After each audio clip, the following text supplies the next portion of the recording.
ये है talks news network और आप देख रहे हैं पॉलिटॉक्स, राजनीति का कच्चा चिट्ठा। एआईएमआईएम के राष्ट्रीय अध्यक्ष व हैदराबाद सांसद असदुद्दीन ओवैसी ने लखीमपुर हिंसा मामले में योगी सरकार पर बड़ा हमला बोलते हुए कहा कि अजय मिश्रा उच्च जाति के हैं और चुनाव नजदीक है, उन्हें उच्च जाति के वोट नहीं मिलेंगे। अगर केंद्रीय मंत्री अजय मिश्रा की जगह अतीक अहमद होता तो अब तक उसके घर पर बुलडोजर चल गया होता। योगी आशीष के अब्बाजान को क्यों बचा रहे हैं? केंद्रीय गृह राज्य मंत्री को मंत्रिमंडल से अब तक बर्खास्त क्यों नहीं किया गया? रविवार को उतरोला विधानसभा के सादुल्ला बाजार स्थित किसान इंटर कॉलेज में आयोजित शोषित वंचित समाज के सम्मेलन को बतौर मुख्य अतिथि संबोधित करते हुए एआईएमआईएम के प्रमुख ओवैसी ने यह बयान दिया है। शोषित वंचित समाज के इस सम्मेलन में असदुद्दीन ओवैसी ने भाजपा के खिलाफ जमकर भड़ास निकाली।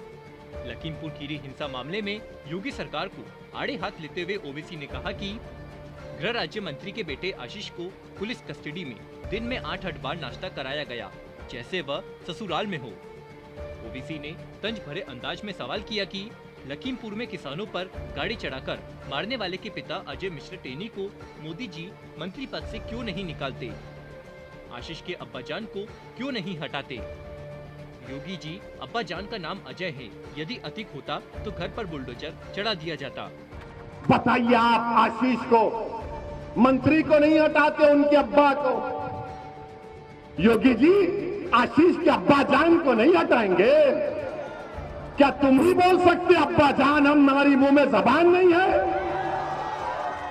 क्या नरेंद्र मोदी आशीष के अब्बाजान को नहीं हटाएंगे? आप मोदी जी क्यों नहीं हटाएंगे अब्बाजान को? आप हटाना चाहिए ना अब्बाजान को। आप तो बोलते हैं कि मैं कोई चीज को, गलती को बर्दाश्त नहीं करता। बाबा, क्या आशीष के अब्बा को आप बचाएंगे या जेल को भिजाएंगे? बाबा को बताना पड़ेगा ना उत्तर प्रदेश की जनता को। बाबा तो हर बात पे अब्बाजान बोलते हैं। अब ये अब्बाजान मंत्री बनकर बैठे, देश की सुरक्षा के मंत्री हैं। उनका बेटा गाड़ी से किसानों को मार दिया। अब ये समझ में आया आपको नहीं आया? मुझे बताइए कि अब्बाजान का नाम अजय मिश्रा है, बेटे का नाम आशीष है, अतीक नहीं है। अगर बेटे का नाम अतीक होता या आरिफ अनवर हाशमी होता तो अब तक जेल में चले जाते। कितने घर तोड़ दिए जाते, कितने घर तोड़ दिए जाते अब तक।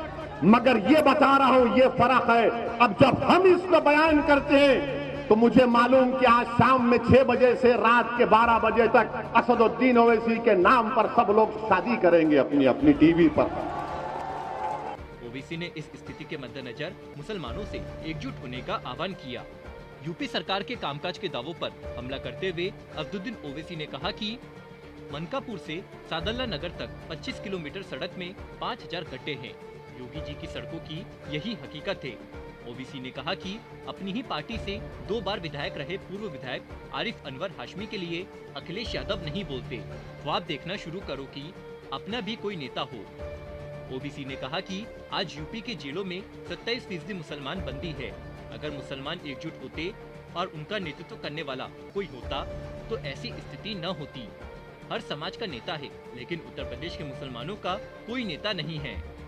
मुसलमानों से आह्वान करते हुए ओवैसी ने कहा कि अब तक आपने तमाम दलों को वोट दिया क्योंकि आपके पास कोई विकल्प नहीं था। अब विकल्प के रूप में एआईएमआईएम ने डॉक्टर अब्दुल्ला मन्नान को उतारा है। यूपी के मुसलमानों के वोटों की अहमियत नहीं रही। अपनी ताकत दिखाने के लिए मजलिस को वोट देना पड़ेगा। आपने वर्षों गैरों को वोट दिया, लेकिन इस बार मजलिस आपकी पार्टी है। इंसाफ कायम करने के लिए मजलिस को वोट दे। Politalks bureau, UP. ये है टॉक्स न्यूज नेटवर्क और आप देख रहे हैं पॉलिटॉक्स, राजनीति का कच्चा चिट्ठा।